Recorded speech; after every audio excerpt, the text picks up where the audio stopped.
Pessoal, lá então, essa aqui é a segunda videoaula que eu estou gravando, né? Essa já é a aula de número 7.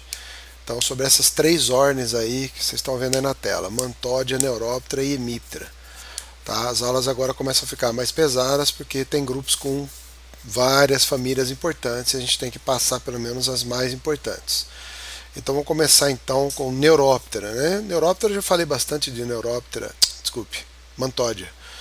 Já falei bastante de mantódia em aulas passadas, né? Quando a gente falou sobre perna raptatória. Então, esse primeiro par de pernas típico dos mantódia é pernas raptatórias. Nós mostramos aquele vídeo, né, do mantódia aí comendo várias coisas, até um lagarto lá no final, né? Então, predadores generalistas. O nome comum do grupo é louva-a-Deus.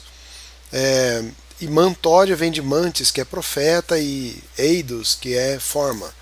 Então é aquele comportamento típico que ele para e fica esfregando o primeiro par de pernas ali, né? Rezando, na verdade, para parecer uma presa, né?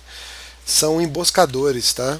Então isso aqui tem 15 famílias de mantódia. A principal família é Mantide, né? O mais comum que a gente coleta aí é a família Mantide, mas são 2.400 espécies em 15 famílias. Todos paurometábula, né? Ovo, ninfa, adulto. E são predadores generalistas e emboscadores, ou seja, eles ficam disfarçados e quando a presa se aproxima demais, então aí é que ele captura essa presa. Não é um predador do tipo caçador que busca sua presa ativamente, correndo ou voando muito atrás dela. Ele fica mais parado e disfarçado. Então aquele primeiro par de pernas, né, raptatórias, permite com que eles segurem a presa com muita facilidade. Se você observar, o primeiro par de asas é tegmina, normalmente tegmina, e o segundo par é membranoso, que está dobrado abaixo desse primeiro par. E o mimetismo é muito comum nessa ordem, mantódia, que é como eles se disfarçam, né? Então eles mimetizam, por exemplo, coisas desinteressantes, casca de árvore, pedras, galhos. Você está vendo aqui, ó, isso aqui é um louva-a-Deus, isso não é um bicho-pau, porque o primeiro par de pernas é raptatório aqui, ó.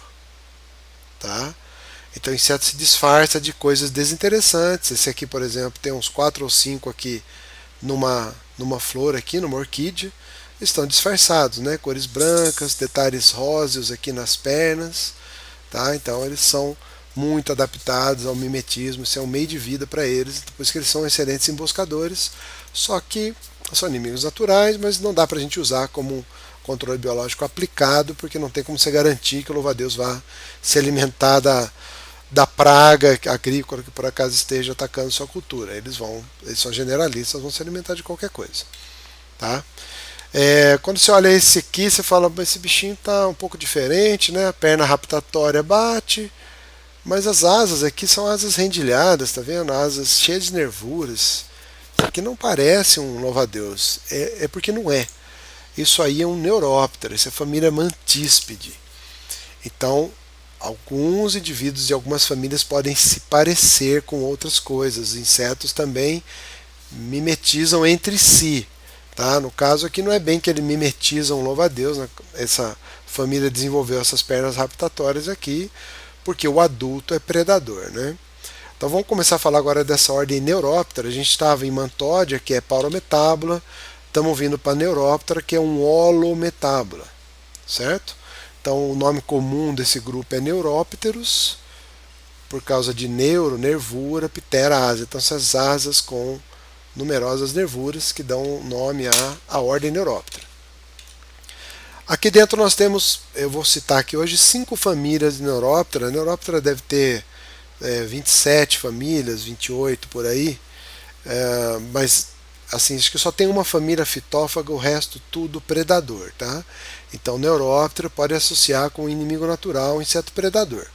Essas duas famílias, Crisópide e Hemerobide, são as mais importantes porque são aqueles insetos que colocam esses ovos pedunculados aqui, ó, ovos no topo de um fio de seda aqui, né?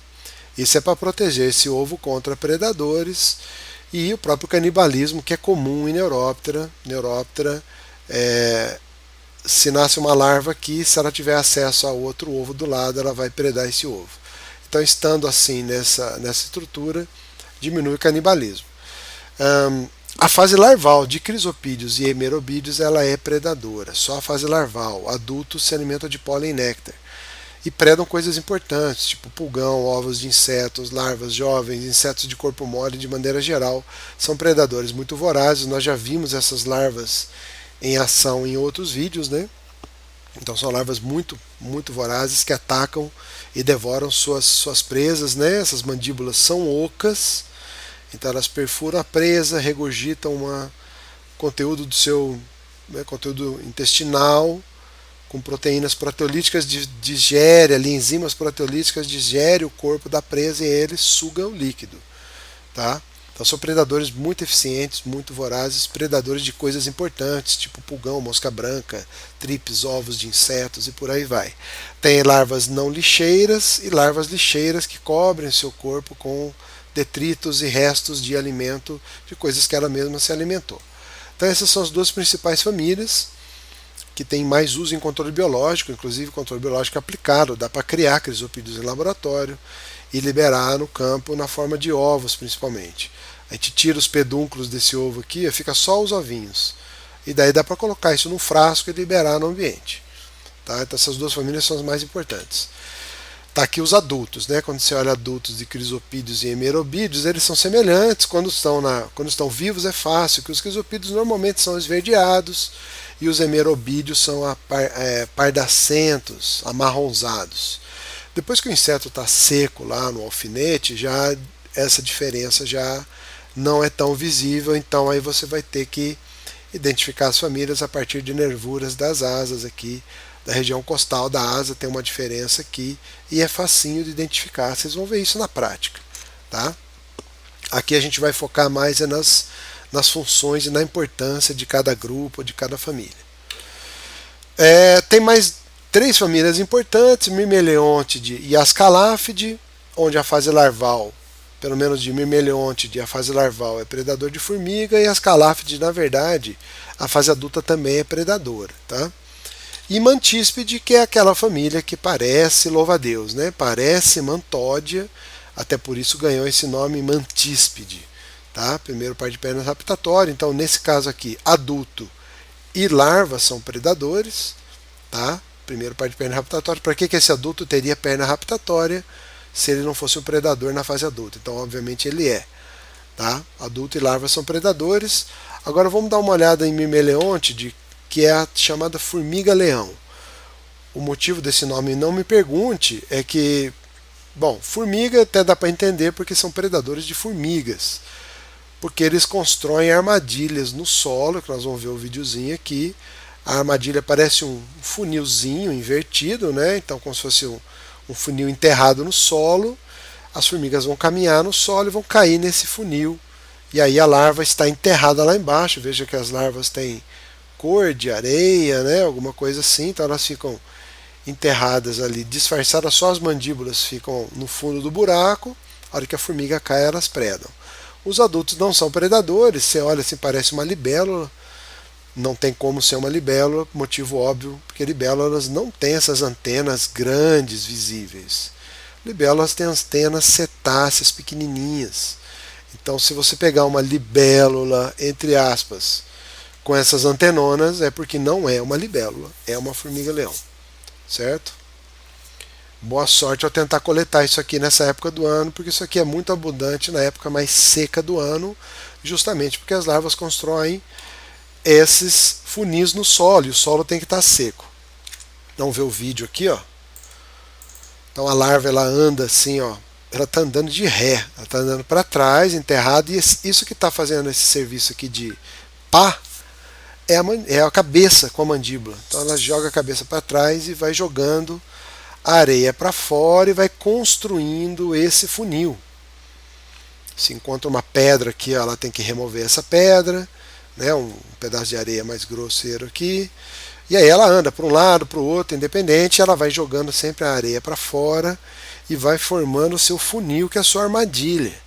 Então também é um predador por emboscada e ele fica lá enterrada. Ó. A formiga passa aqui despercebida, ela joga areia na formiga para a formiga cair aqui no fundo, e aí ela vai furar a formiga com suas pinças, com sua mandíbula, regurgitar aquela saliva e começar a dissolver a formiga. Normalmente, a formiga-leão tenta enterrar a formiga aqui, para a formiga diminuir a movimentação. As formigas são bem resistentes, na verdade, né? Tem corpo bem rígido, às vezes é difícil furar, a formiga escapa, enfim. É uma luta aí entre formiga-leão e a sua presa, que são as formigas, tá bom? Então, Mirmeleonte, mais uma família de Neuróptera. As caláfide também, as larvas são predadoras. No caso de ascaláfide, o adulto também é predador, tá? Então também você não vai confundir isso com libélula por causa das antenas visíveis aqui, né? Bem desenvolvidas, tranquilo de ver, moleza de você dizer, bom, isso aqui parece uma libélula. Esse gênero de ascaláfide, inclusive, chama gênero Libellus, por causa da semelhança que tem, né, com o corpo, assim, e também são predadores na fase adulta, né, assim como as libélulas. Então isso engana um pouquinho, mas as antenas entregam aqui que isso daqui não poderia ser um odonata jamais. Isso aqui é um ascaláfide, porque as antenas são longas, com clava apical, característica dessa família aqui, e as larvas predadoras, tá bom? De vida livre. Então, continuando, nós estamos agora em hemíptera.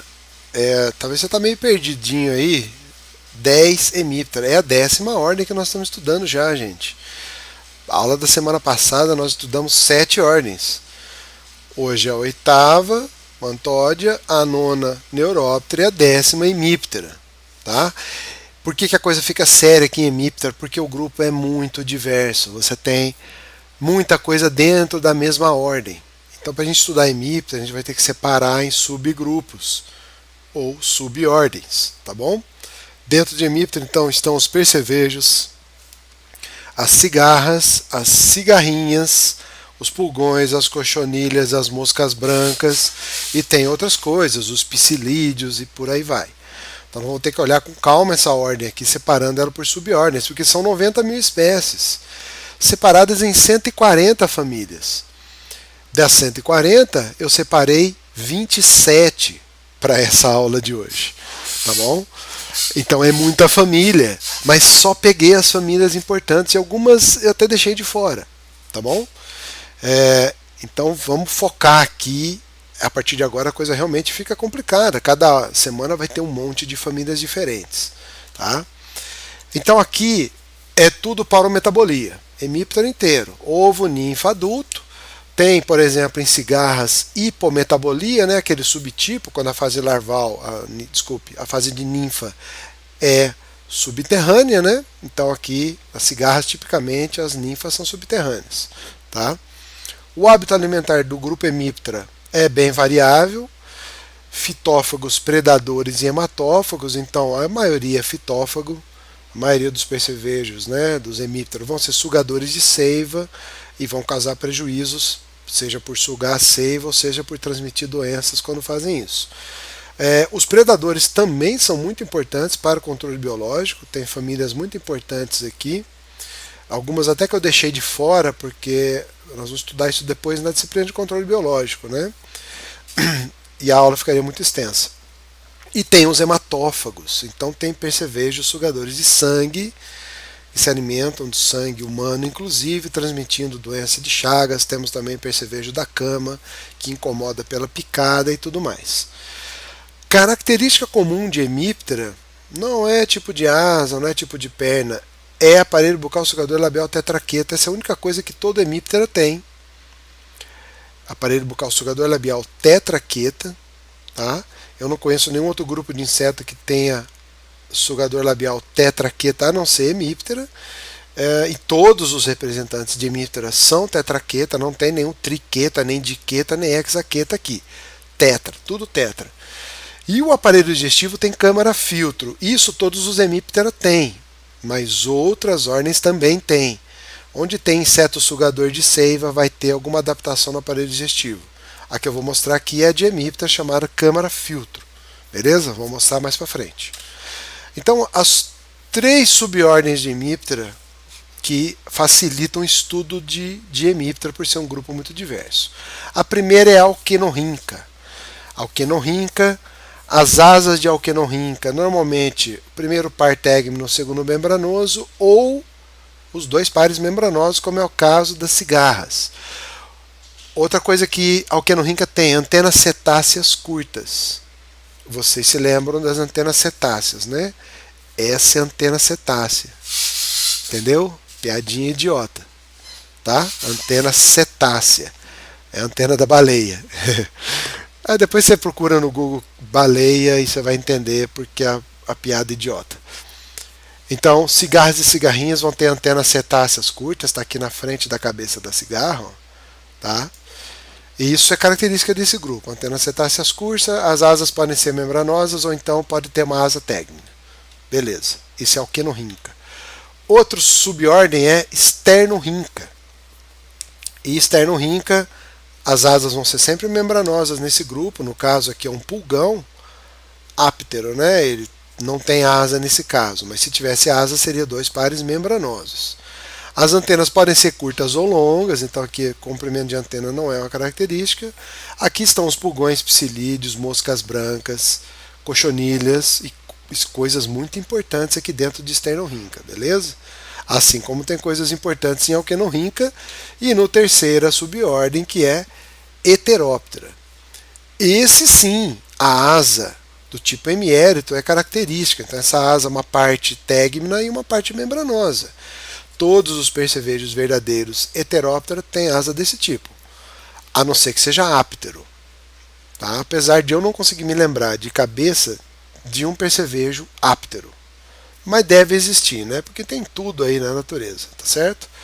As antenas podem ser curtas ou longas, vocês vão ver isso. Normalmente percevejo terrestre tem antenas longas, mas se for aquático vai ter antenas curtas. São os percevejos Marias Fedidas, Fed-Fed, tipicamente os percevejos. Então nós vamos estudar cada grupo desses separadamente, beleza? Então nós vamos começar com as principais famílias de alquenorrinca agora.